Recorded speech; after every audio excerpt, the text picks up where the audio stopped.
Only the client knows if he's feeling or not feeling what he's trying to feel. So the trauma means he can't feel. That's the trauma. That's why he repeats to try to feel.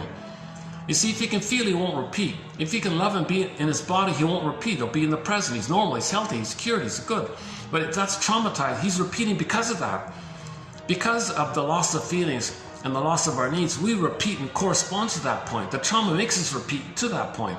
So we're trying to repeat to pick up at the seeds at that point. So yesterday when we played Jim Crochet's clip, the song clip, he said he spent his whole life with a nickel or a million. He searched the world, he searched all of his life for something he left behind. Something he left behind. So what he left behind? He left his development, arrested development, stunted development, developmental arrest, fixation. He left it behind. His soul, he left his soul, his identity, his authentic self. He left it behind. So he searched the world, it was behind. It's all within like that. Okay, so the crucial, so keep that in mind. The client, he's got to discover his feelings like that. But the therapist can maybe help along a little bit. So what the therapist does, he calls it useful errors. He'll just guess around. He'll do like a Columbo thing. Could it be this? Could it be that? Maybe this? He may be wrong, but it facilitates him to know it. So it's like he calls it useful errors. The therapist will be wrong.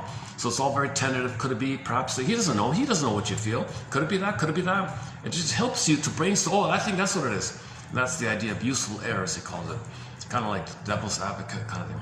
Okay, the therapist's interpretation of affect serves the function of a useful error for the client.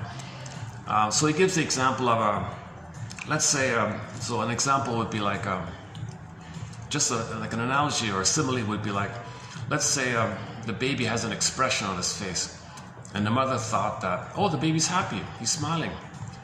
And then later on, oh, oops, oh, wait a minute, no, you're not smiling, you're wanting something. And she makes the correction, and now the child is smiling. So everything's okay like that. So this kind of jiggling or back and forth is okay. Now, sometimes the mother gets it directly. Sometimes the therapist understands what he's feeling directly. He calls that a lucky guess. Just consider that a lucky guess, okay, kind of thing. Thankfully, he says, thankfully the process doesn't totally depend on our being right. So the process doesn't depend on the therapist magically reading your feelings, know what your feelings like that. Next part. So next part here. The most important thing inside the mind is affect. All agencies of the mind report to affect. Okay, so he does this thing about